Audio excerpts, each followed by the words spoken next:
하나님, 이 아침도 주님의 말씀 앞에 섭니다. 이 아침도 하늘의 문을 열어주시고 하나님의 그 놀라운 은혜와 사랑과 축복을 가득히 부어 주시옵소서. 예수님의 이름으로 기도합니다. 아멘. 할렐루야. 오늘도 하나님의 사랑과 축복 그리고 용서와 은혜가 우리의 삶 가운데 가득하기를 간절히 소원합니다. 여러분, 우리는 요사이 수없이 많은 메시지 가운데 살아갑니다. 말들이 얼마나 많은지요. 물론 이 말들 중에는 우리에게 힘을 주고 또 용기를 주기도 하고 칭찬하며 내일을 꿈꾸게 하는 희망에 가득 찬 그런 메시지도 있는 반면 또 그렇지 않은 것도 있죠. 악성 댓글이라고 해서 사람을 비방하고 거짓 또 깎아내리기도 하고 마음을 갈기갈기 찢는 것 같은 그런 내용을 담은 메시지들도 얼마나 많은지 모르겠습니다. 이런 세상에서 우리 그리스도인으로 살아간다라는 것이 과연 무엇일까요? 이건 두말 할 로 없이 전자와 같은 삶이겠죠. 많은 메시지, 많은 말들 가운데에서도 그럼에도 불구하고 정말 사람들에게 힘을 주고 용기를 주고 꿈을 주는 그런 메시지들 말이죠. 비록 어떤 사람이 실수를 하기도 하고 잘못을 범했던 사람이라고 할지라도 세상은 그를 손가락질하지만 우리는 그들을 사랑의 눈으로 보아주어야 된다는 거예요. 하나님이 우리를 그와 같이 보시기 때문이죠. 예수님이 우리를 그와 같이 사랑하셔서 십자가에 못 박히셨기 때문이죠. 격려의 말을 하고 사랑의 메시지를 보내는 사람들, 이는 분명히 세상과 다른 삶을 사는 사람들일 것이죠. 아껴주고 존중해 주는 사람들이 있습니다. 우리가 바로 그런 사람들이 되어야 하겠습니다. 사람들을 세워주고 힘주는 그런 교회가 되어야 하겠죠. 요한복음 13장 34절로 35절은 이렇게 말하죠. 새 계명을 너에게 주노니 서로 사랑하라. 내가 너희를 사랑한 것 같이 너희도 서로 사랑하라. 너희가 서로 사랑하면 이로써 모든 사람이 너희가 내 제자인 줄을 알리라. 오늘날 그리스도인들이 세상과 구별되어지고 또 교회가 있어야 하는 이유가 바로 여기에 있지 않을까요? 우리 안에도 각양각색의 다양한 사람들이 모입니다. 그렇다고 해서 세상이 보는 기준과 똑같은 기준으로 사람들을 보고 잘잘못을 지적하고 비방하고 비난한다면 이는 교회가 아니겠죠. 바울이 사랑의 눈으로 빌레몬을 보고 또 오네시모로 보는 것과 같이 우리의 24시간 속에 바로 내 옆에 있는 사람들, 나와 함께 있는 사람들을 보는 거예요. 사랑의 눈으로 보고 칭찬하고 격려하며 또 세워주는 역사, 이런 역사가 오늘도 우리 가운데 함께하기를 간절히 소원합니다. 이 작은 모습, 이 작은 사랑의 실천이 밑거름이 되어서 하나님께 영광을 올려드리는 그리스도인들이 되는 것이죠. 물론 과거에는 지금처럼 이렇게 스마트폰이나 컴퓨터가 있었던 시대가 아니었죠. 실시간 이메일이나 메시지를 보낼 수 있었던 그런 세대도 아니었습니다. 그때는 편지를 사용했죠. 멀리 떨어진 사람들에게 소식을 전하기 위해서 소통하는 유일한 수단이 바로 편지였습니다. 아마 쉽게 주고받을 수 없었기 때문에 한 번 보낼 때마다 정말 그 속에 내용을 담고 또 담고 또 사랑도 담아서 어떻게 하면 나의 이 마음을, 나의 생각을 잘 표현할 수 있을까 고민을 많이 거듭했을 거예요. 지금처럼 아무 생각 없이 그냥 문자 하나 탁 보내면서 그냥 내 할 말 다 했다, 그런 세대가 아니었죠. 글자 한자 한자마다 온 마음이 담겨 있기도 했습니다. 바울과 디모데는 동역자인 빌레몬에게 또 아비아에게 그리고 아키뽀와 교회에게 사랑의 편지를 썼습니다. 바울은 이처럼 먼데 있는 사람들에게 편지를 쓰며 격려하기도 하고 또 그들의 믿음을 굳건히 세우려고 노력했는데, 그런데 이 빌레몬서는 여러 다른 서신과 성격이 약간 좀 다르죠. 이 편지를 쓰는 이유가 바로 오네시모라고 하는 한 사람 때문에 그렇다는 거예요. 한 사람. 오네시모는 우리가 잘 알고 있는 그들은 빌레몬의 종이었습니다. 노예였습니다. 그런데 어떤 이유에서인지 그는 빌레몬에게서 도망쳐 나왔고 지금은 감옥에서 바울을 만났죠. 바울이 이 오네시모라는 사람을 보는데 그 관점이 남다른 겁니다.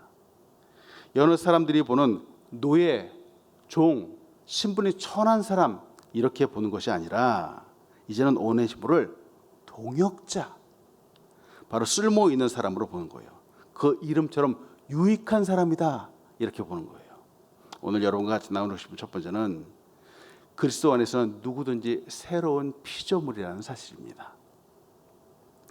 누구든지 주 안에서 새로운 사람이 됩니다.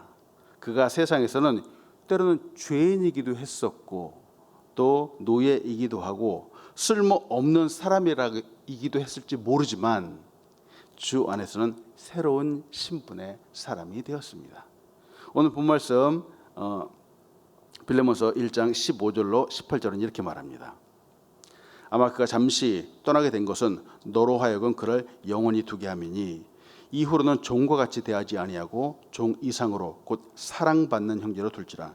내가 특별히 그러하거든 하물며 육신과 주 안에서 상관된 내게랴. 그러므로 내가 나를 동역자로 알진대 그를 영접하기를 내게 하듯하고 그가 만일 내게 불의를 하였거나 내게 빚진 것이 있으면 그것을 내 앞으로 계산하라. 앞에서도 보았지만 바울은 빌레몬이 부자이기도 하지만 무엇보다도 그의 성품을 칭찬하죠. 빌레몬은 당대에 있었던 여느 부자와 다른 분위기의 사람입니다. 인격과 성품을 잘 갖추고 남도 잘 배려할 줄 아는 사람이라는 것을 우리는 볼 수 있죠. 사랑도 많고 믿음도 훌륭한 사람입니다. 그런데 이런 훌륭한 주인을 모시고 있었던 종인 오네시모, 이런 좋은 사람의 곁을 떠나갔다, 도망갔다. 우리는 이 사실을 보면서 오네시모라고 하는 사람의 성품이 그리 좋은 성품은 아니었다는 사실을 우리는 추측할 수 있죠. 이렇게 좋은 사람이라면 그 아래에 있는 사람들은 그래도 많은 혜택을 누릴 텐데 말이죠. 그도 그럴 것이 성경은 오네시모가 이 빌레몬에게 바람직하지 못한 종이었다라고 말하죠. 어제 본문이죠. 빌레몬서 1장 11절은 이렇게 말합니다. 그가 전에는 내게 무익하였으나 이제는 나와 내게 유익함으로 이렇게 말하죠. 바울은 이 오네시모를 말하면서 그가 전에는 너에게 무익한 사람이었다 이렇게 담대히 말하는 거예요. 여러분, 종에게 가장 치명적인 것은 그가 무익한 종이라고 불리는 거예요. 좀 다른 표현으로 하면 쓸모없는 사람이다 라는 거예요. 참 이거 상처된 얘기죠. 나름대로 물론 열심히 일한다고 하지만 그가 주인의 마음에 들지 않는 경우들도 있습니다. 근데 이런 무익한 종이었는데 여기에 더해서 그는 주인의 것을 훔쳐서 도망간 것처럼 보인다는 거예요. 바울이 오네시모를 만나면서 당시 1세기 이 로마 세계에는 이처럼 그 종들이 자주 도망을 치는 사건들이 많았습니다. 물론 어떤 종들은 악덕 주인 밑에서 아주 힘든 노역을 하기도 했죠. 또 어떤 종들은 주인의 물건을 훔치고 도망하여서 새로운 삶을 살고자 했던 사람들도 있었습니다. 이렇게 도망친 노예들은 잡히면 죽기도 했습니다. 또 운이 좋아서 잡히지 않으면 사람들과 함께 해서 도적떼가 되기도 했습니다. 당시 이 노예가 되는 사람들은 전쟁의 포로이기도 했지만 사실은 얼마 전까지 이웃이었던 사람들이 많았습니다. 즉 자신의 선택과 상관없이 개인적으로 파산하거나 혹은 다른 필요에 의해서 종이 되기도 했습니다. 당시에는 물질, 돈, 이 재정적인 개념이 막 성장하던 시기였어요. 그래서 돈이 없으면 살기 힘든 사회였습니다. 그래서 사람들은 일정 기간 동안에 개인의 빚을 갚기 위해서 혹은 돈을 받기 위해서 노예가 되기도 했고 심지어 자녀들을 노예로 팔기도 했습니다. 이런 사회적인 배경을 보면서 생각하게 되는 것은 오늘날 우리가 사는 사회와 크게 다르지 않다라는 생각도 해보게 되죠. 요사이 우리의 삶에 돈이 얼마나 큰 힘을 발휘하는지 모르겠습니다. 미국 사회도 그렇고요. 한국 사회도 돈이 없으면 살 수 없다라고 많은 사람들이 이야기를 하죠. 반면 그래서 돈이 없는 사람들은 마치 돈이 있는 사람의 종과 같이 살아야 되기도 하죠. 반면 돈이 있으면 무엇이든지 할 수 있는 것 같아 보이죠. 없는 이들은 이 돈이 있는 사람들의 종과 같이 굴기도 하죠. 돈이 있으면 물론 사고 싶은 것들을 다 살 수 있죠. 또 모든 것들을 할 수 있을 것 같아 보이기도 하죠. 그래서 아마 물질 만능주의라고 하는 이런 사상들이 또 생기게 되었죠. 이 자본주의 사회 사람들은 돈을 벌기 위해서 밤낮 없이 일을 합니다. 사람들에게 돈이 있는가 없는가에 따라서 평가되어지는 사회, 좋은 사회라고 말할 수 없죠. 또 마찬가지로 능력이 있는가 없는가에 대해서 평가되는 곳, 좋은 곳이라고 결코 말할 수 없을 것입니다. 그런데 하나님은 우리를 그렇게 보지 않으시죠. 하나님은 우리가 돈이 있느냐 없느냐로 우리를 평가하지 않으시죠. 능력이 있는가 없는가에 따라서 능력이 있으니까 너는 1등, 너는 능력이 없으니까 너는 꼴찌, 하나님은 결코 이렇게 우리를 보지 않으시죠. 하나님은 우리의 존재 이 자체를 기뻐하시는 분입니다. 단지 우리가 숨을 쉬고 이 땅에 살고 있다라는 이 하나만으로도 하나님은 우리를 기뻐하시는 분이죠. 예수님이 십자가에 죽으심은 돈이 많은 사람들을 위해서가 아니라는 것을 우리는 잘 알고 있습니다. 그 십자가는 아무것도 가진 것이 없는 우리, 그저 죄인이고 부족하게 짝이 없는 멸망받을 수밖에 없는 우리 죄인을 위해서 바로 지신 십자가이죠. 그 흘리신 피는 죄의 종노릇하는 우리를 불쌍히 여겨서 바로 흘리신 보혈입니다. 연약하고 능력도 없으며 내가 할 수 없다고 가슴치며 회개하는 사람들을 위한 죽으심이었습니다. 이 예수님이 계시기에 누구든지 바로 교만을 버리고 주 앞에 나와서 나의 연약함과 나의 죄악을 고백하면 새 사람이 되시오. 여러분 잘 알고 있는 고린도후서 5장 17절에 이렇게 말하잖아요. 그런즉 누구든지 그리스도 안에 있으면 새로운 피조물이라. 이전 것은 지나갔으니 보라 새 것이 되었도다. 아멘. 오네시모가 이전에는 빌레몬에게 있을 때에는 무익한 종이었습니다. 그러나 지금 바울과 함께 있는데 복음을 듣고 이제는 그리스도인이 되었을 뿐만 아니라 사도 바울을 시청주는 귀한 일꾼이 되었습니다. 바울은 오네시모 속에 있는 유익한 부분을 보았죠. 복음 안에서 존귀한 사람의 모습을 보았습니다. 복음으로 인해서 쓸모 있는 사람이 되었다라고 말하죠. 지금 우리의 모습이 이와 비슷합니다. 우리의 모습이 그렇죠. 우리가 이전에는 예수님을 알기 전에는 멸망받을 수밖에 없는 죄인이었습니다. 그러나 이제는 예수님을 알고 난 후부터는 새로운 피조물이 되었습니다. 새 것이 되었고요. 존귀하고 보배로운 존재가 되었습니다. 거듭났습니다. born again이라고 하는데 하나님의 자녀로 다시 태어났습니다. 오네시모도 그랬습니다. 그래서 하나님의 사랑은 위대한 사랑입니다. 하나님의 사랑으로 용서받지 못할 죄인이 없으며 구원받지 못할 사람이 없습니다. 남에게 해를 끼친 사람이라도 누구라도 그리스도 안에 있으면 얼마든지 변화될 수 있습니다. 디모데전서 2장 4절은 이렇게 말하죠. 하나님은 모든 사람이 구원을 받으며 진리를 아는 데 이르기를 원하시느니라 하고 말씀하죠. 하나님의 이 큰 사랑이 지금도 우리와 함께한다라는 이 사실을 여러분 믿으시기 바랍니다. 아멘. 누구라도 구원받을 수 있다는 사실을 믿으시기 바랍니다. 하나님의 사랑은 위대한 사랑이죠. 놀라운 사랑입니다. 바울은 복음 안에서 새롭게 거듭난 오네시모를 이제는 빌레몬의 종으로 더구나 도망친 노예로 보지 않습니다. 이제는 바울의 동역자로 보고 있습니다. 그래서 이제 바울은 오네시모를 말하는데 그 단어가 남다르다는 거예요. 15절로 보면은 그가 오네시모가 잠시 떠나게 되었다라고 이렇게 표현을 해요. 분명히 그는 이 빌레몬의 돈을 훔쳤든지 어떤 잘못을 했든지 간에 도망친 것이 분명한데 일반적으로 도망쳤다라고 표현하지 않고요. 바울은 그가 잠시 떠나게 되었다 이렇게 표현을 한다는 거예요. 너무나도 부드러운 표현을 쓴다는 거예요. 여기서 한 가지 나누고 싶은 부분은 우리의 삶의 모든 순간순간들을 하나님의 섭리로 보는 관점이 필요하다는 거예요.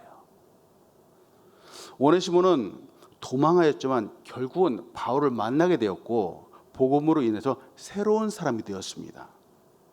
이 모든 삶의 여정을 하나님의 섭리 가운데로 보고 있는 거죠.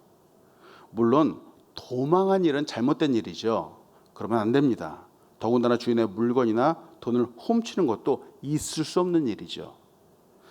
근데 아무리 큰 잘못을 한 사람이라도 하나님은 그를 불쌍히 여기시죠. 사랑을 베푸시고 구원에 이르기를 원하시죠. 때문에 은혜와 긍휼로 보는 시선이 필요합니다. 은혜와 긍휼로 본다고 해서 물론 이 과거의 죄악들이 사라지는 것은 아닙니다. 그 죄의 값을 치러야 하기 때문에 십자가가 있었던 거죠. 도망친 오네시모, 그는 하나님의 섭리로 보면은 빌레몬의 곁을 잠시 떠나는 것과 같이 되었습니다. 왜냐하면 15절 후반부에 바울은 이렇게 말하고 있기 때문이죠. 너로 하여금 그를 영원히 두게 함이니라 하고 말하죠. 즉 영원히 두게 한다라고 하는 이 표현은 이제는 빌레몬과 오네시모의 관계가 이전에는 주인과 종의 관계였지만 이제는 그리스도 안에서 이루어진 새로운 관계이다는 거예요. 즉 형제처럼 그리스도 안에서 새로운 형제로 영원히 함께할 것이다 라는 사실을 말하는 거예요. 주인과 종의 관계, 고용자와 피고용인의 관계는 일정 기간이 되면 끝날 수밖에 없습니다. 일을 할 때도 그렇잖아요. 사장님과 직원의 관계는 영원하지 않습니다. 조건부이죠. 빌레몬과 오네시모의 이전의 관계가 그랬죠. 그런데 이제는 주 안에서 형제의 관계, 새로운 관계로 영원토록 함께하는 관계가 형성이 되었다는 거예요. 16절을 다시 한번 봅니다.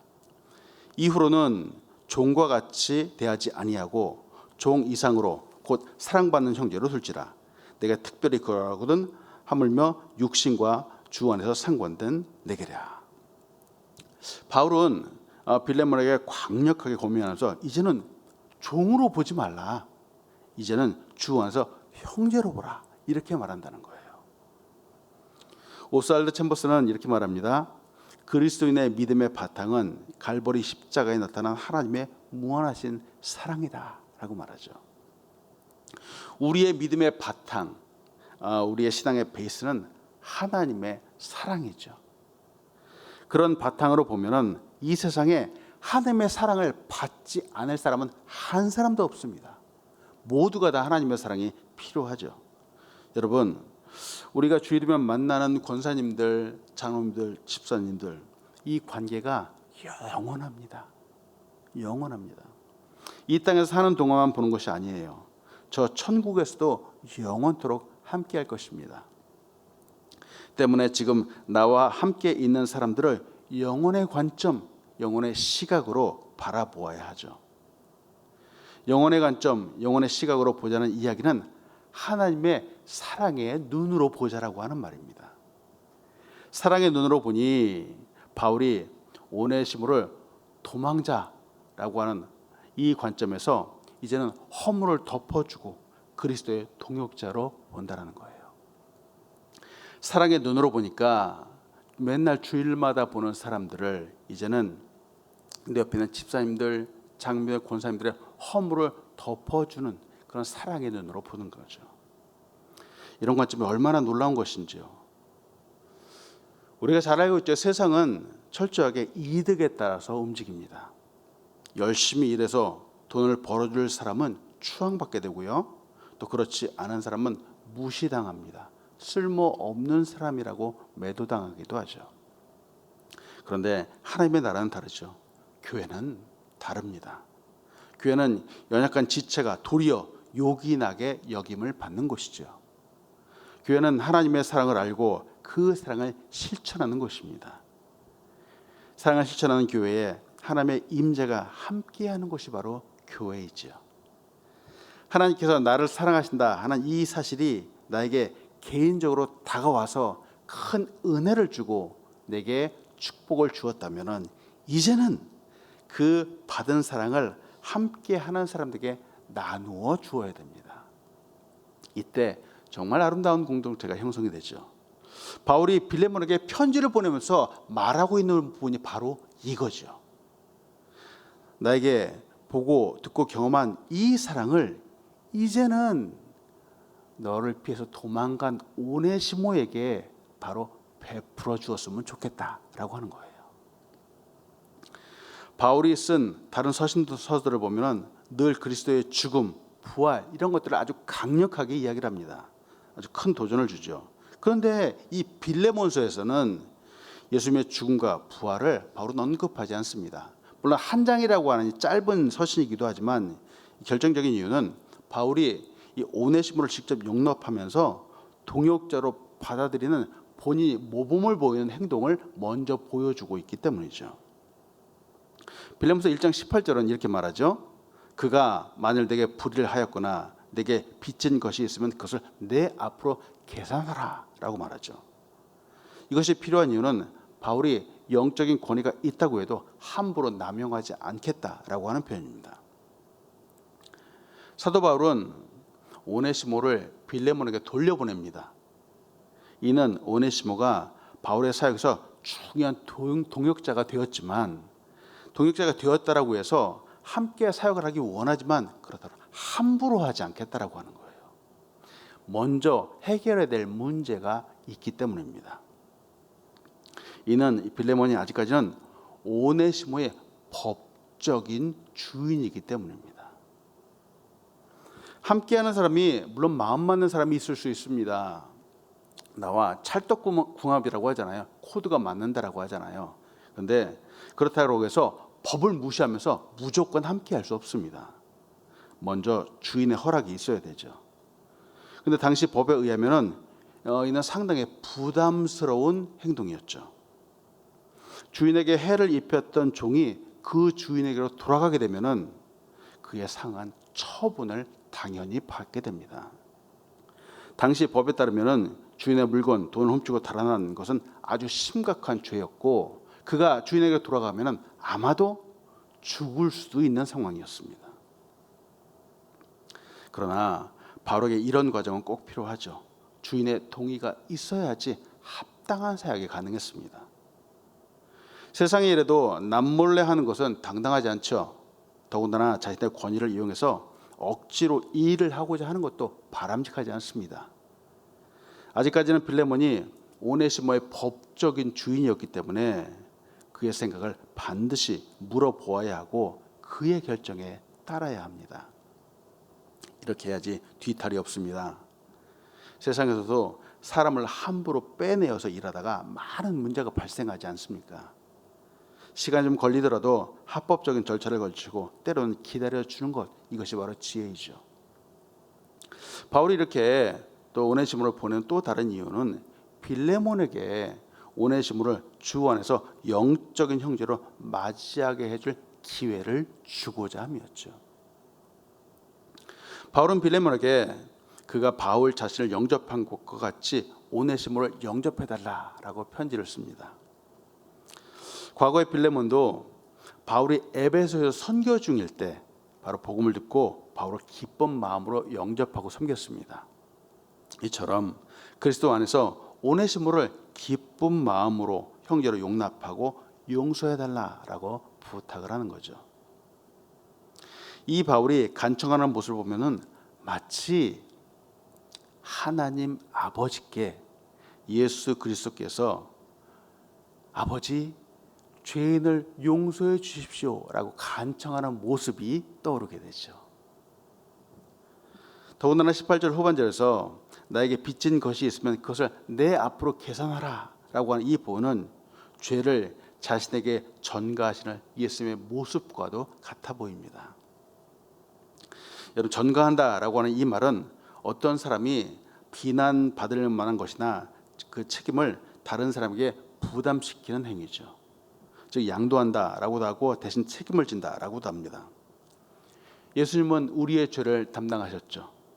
우리가 갚아야 하고 치러야 할 죄의 값을 예수님이 십자가에서 형벌을 대신 당하시면서 지불해 주셨습니다. 우리의 죄는 예수님에게 전가되었고 예수님의 의는 우리에게 전가되었습니다. 지금 바울이 빌레몬에게 말하고 있는 부분이 상당수 그렇죠. 오네시모가 혹시 훔친 것이 있습니까? 혹시 도망쳐 있는 동안에 손해를 끼친 것이 있습니까? 내가 대신 갚아주겠습니다. 나의 앞으로 계산해달라라고 말하죠. 지금도 거룩하신 하나님께서 우리를 기쁘게 맞이해 주십니다. 왜냐하면 예수님께서 우리의 죄값을 대신 갚아주셨기 때문이죠. 때문에 하나님께서 죄인이었던 우리를 기쁘게 받으시죠. 때문에 바울도 오네시모를 받았습니다. 그리고 빌레몬도 잘못을 범했던 오네시모를 아마 기쁜 마음으로 받았을 것입니다. 이제 하나님이 우리를 받으신 것 같이 우리도 사랑으로 용납하면서 우리의 마음을 열어야 하겠습니다. 말씀 마시면서 바울은 마지막 인사를 하면서 확신에 차서 말합니다. 나는 빌레몬 당신이 나의 편지를 받고 기쁜 마음으로 오네시모를 용납해주고 용서해줄 것을 믿는다 라고 말하죠. 빌레몬서 1장 21절은 이렇게 말하죠. 나는 내가 순종할 것을 확신함으로 내게 썼더니 내가 내게 말한 것보다 더 행할 줄을 아노라 하고 말하죠. 나는 네가 순종할 것을 확신한다. 나의 말처럼 오네시모를 용납할 것을 확신한다 하고 말합니다. 그런데 여기서 바울은 앞에서도 말씀드렸지만 강압적으로 하지 않습니다. 영적인 권위를 함부로 말하지 않았죠. 바울은 지극히 개인적으로 빌레몬의 이해와 그의 너그러움에 호소하고 있습니다. 앞에서도 봤던 14절에서도 그와 같이 말하죠. 빌레몬서 1장 14절에 이렇게 말합니다. 다만 너의 승낙이 없이는 내가 아무것도 하지 않기를 원하노니 이는 너의 선한 일이 억지같이 되지 아니하고 자의로 되게 하려 함이니라 하고 말합니다. 바울은 정말 이 모든 일에 있어서 특히나 사역에 있어서 빌레몬 당신의 승낙이 필요합니다 라고 이렇게 말하는 거예요. 여러분 아무리 좋은 일이라도 함부로 하면 이룰 수 없습니다. 특히 좋은 의도로 일을 진행한다고 해도 정말 조심스럽게 진행을 해야 됩니다. 이상하게 우리의 마음속에 그것이 좋은 것임에도 불구하고 강요할 때 이루지 못하는 경우들이 왕왕 있습니다. 정말 기쁜 마음으로 막 하려고 하는데 옆에서 그러잖아요. 너 이거 이렇게 해! 라고 말하잖아요. 그러면 갑자기 하고 싶은 마음도 싹 사라집니다. 그게 우리 사람들의 마음이죠. 우리도 사랑을 주는데 끝까지 주어야 하겠죠. 완성될 때까지 말이죠. 이 빌레몬서는 바울, 빌레몬 그리고 종이고 노예였던 오네시모의 이 관계를 보여줍니다. 이 관계를 보여주면서 그리스도 안에는 누구나 용서받을 수 있다라고 하고 말합니다. 또한 누구나 차별 없이 모두 하나님의 사랑과 은혜의 선물을 함께 공유하는 동역자이다라는 사실을 보여주죠. 그래서 공동체가 너무나도 소중하고요. 특히 이 공동체 안에서 교제가 정말 중요하다는 사실입니다. 사랑을 주고 함께 나누는 것 정말 중요하죠. 물론 과거에는 주인이기도 하고 종이기도 했습니다. 그러나 주 안에서 이제는 형제이고 자매입니다. 얼마 전까지만 해도 사장이었었고 또 그 직원이었었고 고객이었고 점원이기도 했습니다. 그러나 교회 안에서는 그리스도의 사랑 안에서는 서로 사랑하는 형제이고 자매입니다. 그리고 코이노니아 이 교회는 영원히 사랑 안에서 함께하게 될 것입니다. 오늘도 사랑하며 사는 우리가 되기를 간절히 축원합니다. 기도하겠습니다. 하나님, 오늘도 귀한 말씀을 통해서 우리의 서로의 관계를 돌아보게 하심에 감사함을 드립니다. 하나님, 우리의 삶 가운데 정말 아름다운 관계들이 형성될 수 있도록 도와주시옵소서. 이제는 그리스도 안에서 그 사랑 안에서 십자가 아래에서 형제 자매로서 하나님의 사랑받는 동역자로서 아름답게 서로 협력하며 살아갈 수 있도록 축복하여 주시옵소서. 이 땅 가운데 귀한 기회를 세우심을 감사함을 드립니다. 우리 교회 계속해서 부흥하고 발전하게 인도하여 주시고 사람들이 우리 교회에 올 때마다 예배할 때마다 이 안에서 정말 귀한 사랑, 하나님이 기뻐하시는 사랑들이 나타날 수 있도록 축복하여 주시옵소서. 강 목사님 함께하여 주시옵소서. 전하시는 말씀마다 함께하시고 기름 부어주시고 그 발걸음마다 하나님 눈동자같이 지키시고 보호하여 주시옵소서. 오늘도 연약한 환우들을 위해서 기도합니다. 치유의 강선을 바라여 주시옵소서. 하나님께서 그 힘으로 말미암아 오늘 하루를 거뜬히 이기고 승리하며 하나님을 찬양하는 사람들 될 수 있도록 인도하여 주시옵소서.